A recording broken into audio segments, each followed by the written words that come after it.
Mas sim, muitos jogadores serão poupados até mesmo da viagem. E óbvio que não serão poupados porque eles acordaram e decidiram poupar. O Flamengo, Fernandinha, só para explicar para o público de casa, tem 3 jogos agora fora de casa, por 3 competições diferentes.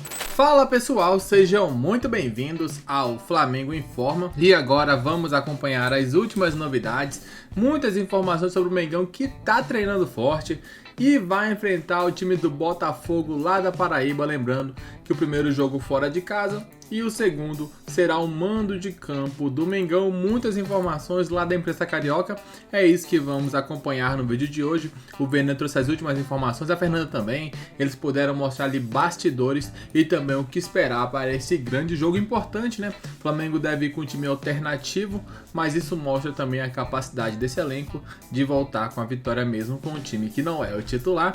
Tudo isso e muito mais a partir de agora. Considero um tremendo de um absurdo um jogador ser consultado sobre situação de escolha. Só que o Neymar vai estar na Copa do Mundo de 2026 sobre o futuro treinador da seleção brasileira. Isso pra mim é um absurdo. Muito bem, tá aí a opinião de Vene Casagrande. Ó, o Flamengo estreia na Copa do Brasil diante do Botafogo da Paraíba amanhã, fora de casa. É o Belo que fala, né? É o Belo, né? O apelido do Botafogo da Paraíba. E para a partida, o técnico Felipe Luiz deve promover mudanças na equipe. A gente vai ver na reportagem e na volta o Vene Casagrande comenta. Rodolfo. A caminhada para o atual campeão da Copa do Brasil começa amanhã. O Flamengo já começou a preparação para a primeira disputa da competição contra o Botafogo da Paraíba. O jogo será fora de casa e com mudanças no time. O goleiro Matheus Cunha será o titular no gol. O objetivo de Felipe Luiz é poupar Rossi, já que atuou em 18 das 21 partidas. Além dele, o técnico deve promover outras alterações. Matheus Gonçalves pode ganhar uma chance na equipe. Outros nomes cotados para ganhar espaço são Alan, Juninho e Varela. Arrascaeta deve ser poupado e sequer deve viajar. Alexandro, que está em fase final de recuperação do edema muscular na coxa esquerda, pode ser que continue se tratando e não vá para a partida. O foco do Flamengo é dar minutagem para alguns jogadores e descansar outros para a longa sequência na temporada, que ainda terá Mundial pela frente. Então, Vene Casagrande, muitas dúvidas aí na cabeça do rubro-negro em relação a que time vai encontrar o Botafogo da Paraíba. Você tem alguma informação em relação a isso? Caso tenha uma informação que tenha a hora e o Vene não conseguir agora, canal do Vene Casagrande, você Perfeito. Provavelmente vai subir um vídeo. Sim. Que horas lá? Então, vai ser depois das 4 horas, que é quando o Flamengo vai definir a lista de relacionados para esse jogo contra o Botafogo da Paraíba. O que eu posso adiantar, eu conversei aqui com uma pessoa e essa pessoa falou, depois das 4 a gente vai definir, que é o horário do nosso treino, mas sim, muitos jogadores serão poupados até mesmo da viagem. E óbvio que não serão poupados porque eles acordaram e decidiram poupar. O Flamengo, Fernandinha, só para explicar para o público de casa, tem 3 jogos agora fora de casa, por 3 competições diferentes. Botafogo da Paraíba, Copa do Brasil, depois o Cruzeiro em Belo Horizonte e depois Central Córdoba pela Libertadores lá na Argentina. Todos fora de casa. Todos fora de casa. E aí é óbvio que o Flamengo vai dar prioridade aos 2 jogos seguintes. Cruzeiro pelo Campeonato Brasileiro e Central Córdoba. Desses 3, o Flamengo considera o Central Córdoba o jogo mais importante. Por quê? Se perder para o Cruzeiro no Campeonato Brasileiro, embora seja a prioridade do Flamengo na temporada, o Flamengo não necessariamente vai perder a liderança, porque o Palmeiras vai encarar o Vasco e o Vasco pode ganhar o Palmeiras ou até mesmo empatar com o Palmeiras, não seria nenhum absurdo. Então o jogo contra o Central Córdoba se torna prioridade nesse contexto aqui. E o jogo contra o Botafogo da Paraíba, levando em consideração que a Copa do Brasil é a terceira prioridade na temporada, obviamente será o jogo que eles vão escolher para poder preservar muitos jogadores. Exemplo, o Alexandro, que foi desfalque nos 3 últimos jogos, provavelmente não vai viajar também. Já está praticamente certo isso, não vai viajar. Por quê? Porque ele não está bem? Não, porque a prioridade não é o jogo da Copa do Brasil. E se imagina, né, que se o Flamengo, entre uma hora que escolheu entre a Libertadores, no momento em que as competições estavam começando, e o Campeonato Brasileiro, nas escolhas, ele acabou priorizando o brasileiro, imagina só priorizar a Copa do Brasil. Não desmerecendo a competição, que você sabe, eu sou muito apaixonada pela Copa do Brasil, inclusive é um desejo muito antigo na minha vida. Só falta esse também, né? Todo ano eu começo o ano, desde 2020, tá? Desde tempos sombrios. Esse ano vai dar tudo errado, mas o Botafogo vai ganhar a Copa do Brasil. Nunca deu. Vai acontecer. Então, imagina, Vene Casagrande, se vai priorizar por alguma fagulha essa competição. Não vai priorizar. Você acha que vai que vem um Flamengo bem alternativo? Bem alternativo. Se eu tivesse que arriscar... Mas com o Felipe Luiz, né? Com o Felipe Luiz, ele viaja. Porque às vezes, como a gente viu o Renato Inclusive, ele foi questionado sobre isso, né? Ele falou o quê? Ele foi... Renato Gaúcho, que não viajou com o Fluminense no jogo da Sul-Americana. Ele foi muito educado, respondeu que vai viajar e na resposta ele acabou dizendo que o Matheus Cunha, por exemplo, ele vai ser titular e o Matheus Cunha não recebe a oportunidade desde o dia 12 de fevereiro. Eu guardei a data porque foi o dia do meu aniversário. E desde o dia 12 de fevereiro que o Matheus Cunha não entra em campo. E tá certo. Sim. Eu acho que você tem que dar minutagem ao Matheus Cunha, que não joga há muito tempo. E tem qualidade, né? Exatamente. E aí teve torcedor reclamando, nossa, Matheus Cunha... Gente, se o Matheus Cunha, reserva do gol do Flamengo, não consegue jogar uma partida contra o Botafogo da Paraíba, vai jogar contra quem? Com todo respeito ao Botafogo da Paraíba. Então, ele é reserva, ele tá ali para isso. O Rossi não vai jogar todas as partidas na temporada. E eu acho, Fernandinho, que tem que ser um time bem alternativo mesmo. E eu vi muito torcedor que vai comparecer ao estádio, ao Castelão, lá em São Luís, reclamando.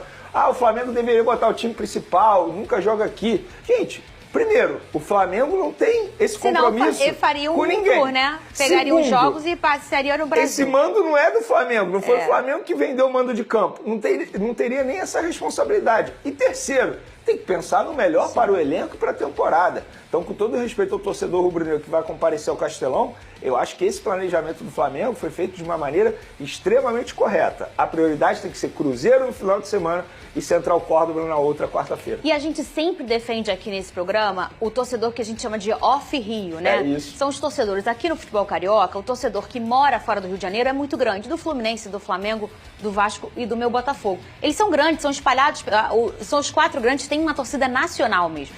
Então a gente sempre valoriza esse torcedor off-Rio. Inclusive no Carioca, que a gente fica, poxa, o campeonato é carioca. Eu sempre acho legal um jogo ou outro colocar fora do Rio de Janeiro, porque você contempla esses torcedores que nunca podem assistir ao Flamengo, ao Vasco, ao seu clube do coração e mora fora do Rio de Janeiro. Mas você querer priorizar, contemplar esses torcedores e abrir mão de um desempenho, uma minutagem, não faz o menor sentido. Eu posso mencionar qual time eu mandaria a campo? Pode. Eu fiz até, que eu tava vindo pra cá, porque eu vou botar isso no meu vídeo daqui a pouco.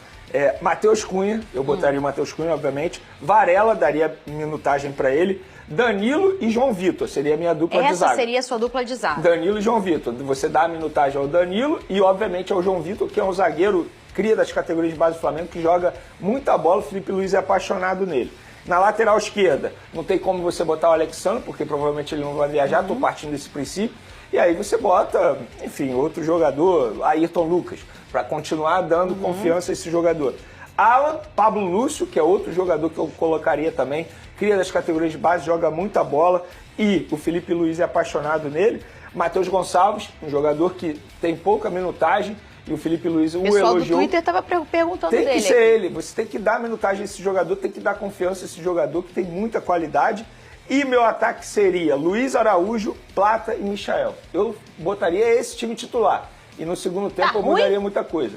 Um ótimo time, né? O Flamengo só tem que abrir o olho porque o Botafogo da Paraíba tem um jogador. Henrique Dourado. Essa lei do ex é chata. Se tiver pênalti... Eu falo, Henrique Dourado, eu acho que foi o melhor cobrador de pênalti que eu vi. Foi, mas foi. Absurdo. Durante, eu acho que 3 anos no futebol brasileiro, ele foi o melhor cobrador de pênalti. Absurdo que ele bate pênalti. Depois acabou sendo até o próprio Gabigol, não foi? Ou a minha cabeça tá falhando? Sim, o Gabigol também é bom cobrador de pênalti. Mas antes do Gabigol, ele durante um tempo, ele foi o melhor cobrador. Sim, pra quem não lembra, o Henrique Dourado, ele comemora ceifando, exatamente. Né? E ele jogou no Flamengo um pouco antes de começar aquela máquina avassaladora de 2019. Jogou no Fluminense também, lembra? Jogou no Fluminense também. E ele joga no Botafogo da Paraíba. Ele tá com quantos anos hoje em dia, hein? Eu confesso que eu não sei. Ele tá com... É uma idade avançada.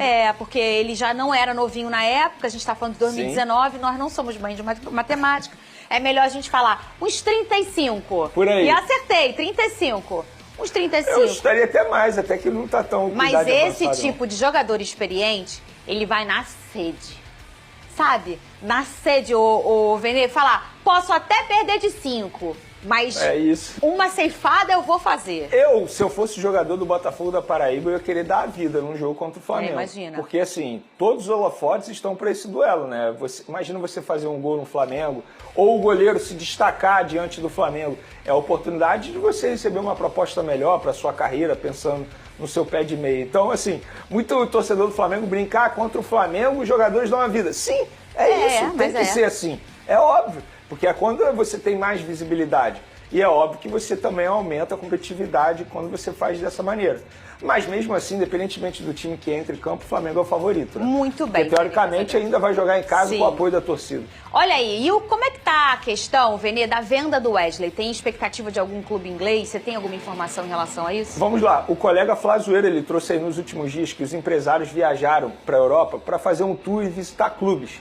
Isso é normal, tá, gente? Vários empresários fazem isso.